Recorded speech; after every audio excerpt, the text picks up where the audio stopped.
Kan artinya orang-orang dan sekitarnya ini, termasuk pejabat-pejabat ini, tahu dong kalau yang namanya Sudirman itu lagi di mana. Salam waras aja. Mengejutkan, Bu Widya dan Susno 2G bongkar petinggi bintang 3 yang sembunyikan Sudirman. Halo, selamat datang di channel Suara Hati Sang Istri. Untuk update kali ini, nggak bosan-bosannya mengikuti perkembangan update dari kasus Pina yang masih alot, terutama 6 terpidana sudah dikembalikan ke Kesambi, Cirebon, dan sedang proses pengajuan PK. Tapi satu terpidana ini ya, yang atas nama Sudirman, itu belum dikembalikan dan katanya masih dipinjamkan oleh salah satu juru bicara ya. Kenapa dipinjamkan ini nggak ada keterangan detailnya, dipinjamkan dalam kepentingan apa. Dan untuk lebih jelasnya kita simak nih edukasi dari Bu Widya ya. Di sini banyak pertanyaan yang makin ganjal, kenapa hanya Sudirman yang belum dikembalikan ke lapas Kesambi Cirebon. Kita simak. Ya, saya baru dengar ya, seumur hidup saya, setengah abad lebih umur saya. Jadi ada kata-kata meminjam orang yang lagi di penjara gitu, untuk dipinjam untuk apa ya? Masuk akal nggak kira-kira ya? Nah, itu yang menjadi pertanyaan saya, untuk apa ya seorang narapidana itu dipinjam gitu. Nah, seperti Sudirman ini ya, kayaknya mengarah-ngarah ke Sudirman sih ya. Kenapa ya mengarah-ngarah ke Sudirman ya? Seperti itu, salah satu katanya masih dipinjam. Untuk apa dipinjam? Orang itu untuk apa ya dipinjam?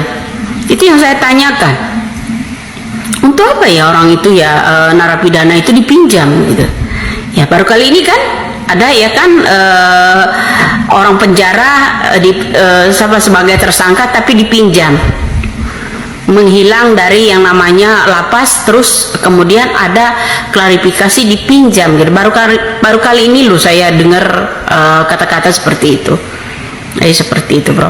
Nah, kenapa dia bergerak ke sana? Ya, ada gunanya kita cuap-cuap kan. Kenapa? Kalau kita nggak cuap-cuap, Indonesia ribut ya, karena kasus ini diperpanjang terus, nggak ada gebrakan apa-apa menurut saya ya kan, seperti itu.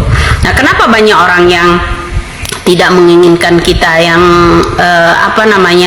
di TikTok dan sebagainya itu? Kenapa ya? Menjadi suatu pertanyaan, bro, karena netizen ini ya udah membuka mata mereka gitu, membuka mata mereka. Kenapa? Kalau memang ya pemimpin kita mau cepat selesai urusan itu, nggak akan sampai 2024, tentu saja selesai di 2016 lalu dengan gercep gitu. Itu sebuah pertanyaan semua buat ini ya, ada apa dan ada apa, banyak orang yang bertanya seperti itu. Nah, di jelang-jelang akhir jabatannya begini, sepertinya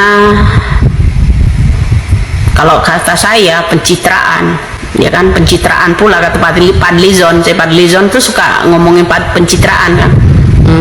Sebaik apapun kerja orang itu dibilangnya pencitraan. Nah, kembali lagi ke ini, di jelang-jelang akhir jabatan ada seseorang ya kunjungan ke tersangka tersebut. Tindakan apa? Untuk membebaskan atau bagaimana ya? Atau akan menindak para pelaku, oknum dari polisi tersebut, atau bagaimana? Nggak ada, cuman ada jubirnya yang udah saya dengar itu salah satu tersangka yang tidak bersalah itu lagi dipinjam. Itu pinjaman apa ya kira-kira ya? Salah satu, berarti artinya ini orang-orang tahu Sudirman itu kemana kalau bilang itu Sudirman itu dipinjam. Jangan-jangan seperti yang hoax lagi beredar itu, katanya Sudirman ada di hotel dan lain-lain. Apa iya gitu? Tapi dari satu sisi pengacara Ibu Titin, jangan diberitakan hoax sedang berada di hotel, takutnya Sudirman ini disiksa lagi. Ini mana yang benar gitu kan? Terlepas itu Sudirman takutnya kasihan ya disiksa, mana dia sendirian. Sementara 6 terpidana sudah dipindahkan ke lapas Kesambi, Sudirman sendiri gimana kondisinya sekarang? Kedua orang tuanya khawatir, sudah pada sepuh, sudah gimana sih, kondisi sudah menua. Kakaknya juga kesulitan komunikasi sama Sudirman ya kan, sebagai kakaknya ini si Benny. Gimana keadaan Sudirman ini sekarang? Kita simak lagi ya, seperti apa nih dari Ibu Widya. Oh, akan menindak para pelaku oknum dari polisi tersebut atau bagaimana? Nggak ada, cuman ada jubirnya yang udah saya dengar itu salah satu tersangka yang tidak bersalah itu lagi dipinjam. Itu pinjaman apa ya kira-kira ya? Salah satu berarti artinya ini orang-orang tahu Sudirman itu kemana kalau bilang itu Sudirman itu dipinjam, ya, walaupun nggak menyebutkan salah satu nama, ya kan, tapi kita mengarah ke sana. Satu di antara 7 tersangka itu lagi dipinjam. Coba simak kembali kalau saya nggak salah dengar, ya kan, kalau saya nggak salah dengar. Nah itu dipinjam gitu.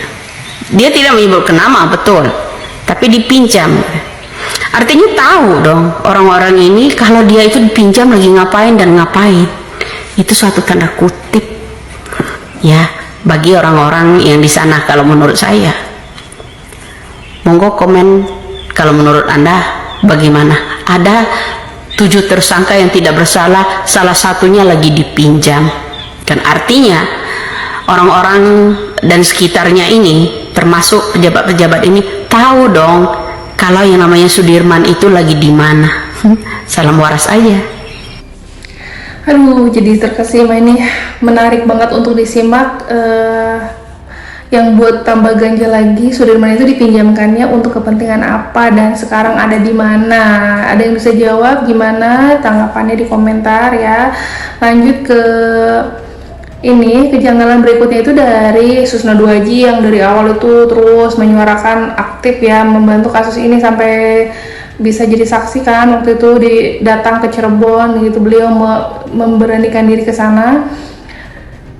Ini kejanggalan lebih lanjut lagi tuh pada saat proses 2016, handphonenya itu kenapa? Kita simak aja lebih detailnya dari Bapak Susno 2J. Kalau dibuka HP dan atau CCTV, maka perkara ini akan berbalik 180 derajat. Iya. Nah, Edon Partogi kan bolak-balik dia membaca berkas nol, ada 3 berkas dalam perkara ini. Ternyata di berkas itu ada daftar alat bukti, daftar barang bukti. Iya. Tertulis itu barang bukti ada 4 apa 5 HP di situ. HP nomor sekian, HP nomor sekian, HP nomor sekian. Kemudian dia baca juga di dalam berkas ada pada lembaran tertentu pembicaraan antara HP nomor sekian dengan HP nomor sekian. Waktu itu kalau nggak salah SMS ya, Yeah. SMS atau BBM, lah, ya. gitu. Yang dalam bahasa Sunda menyebut nama Widi. Kira-kira kalau bahasa Indonesianya, saya sudah berada di rumah Widi. Nah, kan gitu kan? Iya. Nah, kemudian ada juga ngajak main. Iya. Di situ tertulis jamnya jam berapa. Widi diajak keluar main oleh Vina pada jam 10 malam 14 menit 10 detik. Berarti masih hidup kan, dia masih BBM gitu Iya. kan. Iya. Nah, jadi artinya barang itu didapat dalam berkas akurat, sah itu, tapi sayang oleh penegak hukum waktu itu, baik oleh penyidik, penuntut maupun hakim tingkat pertama, tingkat banding dan kasasi tidak dimanfaatkan. Tetapi untuk digunakan sebagai alat bukti ini merupakan hal yang baru. Dulu tidak digunakan, sama sekali tidak disinggung. Sudah ada tapi tidak dipakai, kan? Iya. Sayang ini. Padahal Kapolri mengatakan gunakan alat bukti forensik.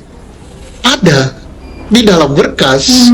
Ada sebenarnya, tapi kayak mungkin banyak lagi yang direkayasa atau gimana kasus Vina ini yang harus benar-benar dipaksakan ke pembunuhan dan pemerkosaan. Walaupun sekarang dari pihak saksi-saksi Ibu Titin ya, setelah PK Sakatatal sudah proses nih, nanti juga proses lagi PK yang 6 terpidana itu arahnya ke kecelakaan.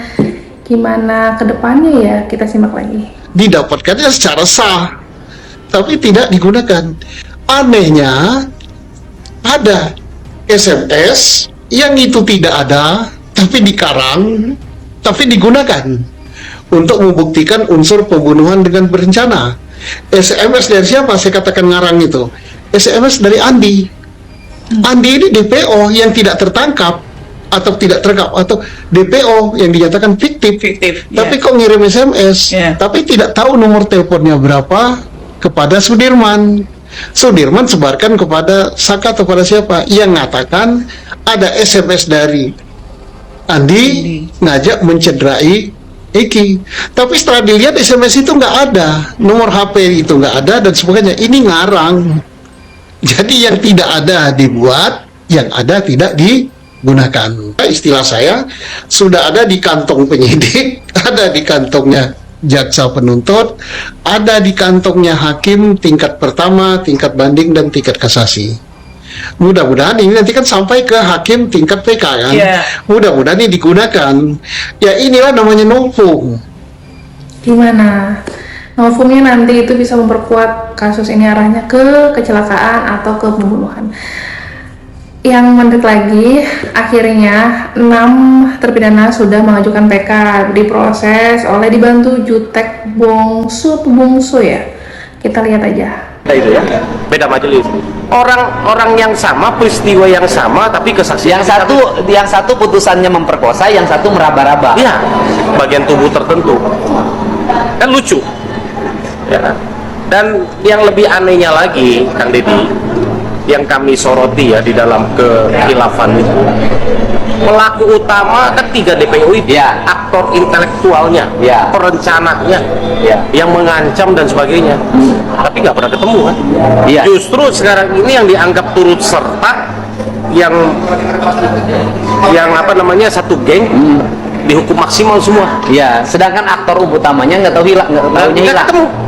Dan sekarang apalagi nyatakan nggak jelas apakah itu ada apa enggak orangnya. Tapi memang Pak Jutek, pengacara kita, setahu saya dapat kabar berita memang aktor utamanya sudah seminggu tidak pulang. Wah gitu ya. Gimana tuh, aktor siapa ya? Apa jangan-jangan itu dia yang disinggung sama Kang Deddy Mulyadi ini ya? Sutradara utama Cirebon itu sudah seminggu menghilang. Tapi kemarin 17 Agustus ada tuh, dan ini kan udah ditambah saksi lagi nih nanti untuk arahnya ke kecelakaan, yaitu temannya Sudirman, ada dia sebagai saksi nih, apa namanya, dia tuh melihat Sudirman di rumah diserahkan kepada Peradi, akhirnya sekarang diurus sama Jutek Bongso nih. Nanti ditambah lagi saksi yang bernama Arfan ya, sudah AR, Widi, Mega, Dede, siapa lagi tuh, banyak banget kesaksiannya sekarang. Tunggu aja nanti diproses PK 6 terpidana, tapi utamakan dulu ini Sudirman kemana, kasihan orang tuanya pasti sangat khawatir, sedih kalau keadaannya belum ketahuan di mana dan apakah baik-baik aja. Dan tunggu aja update-nya di channel Suara Hati Sang Istri ya. Terima kasih sudah menonton, jangan lupa tanggapannya di komentar, bye.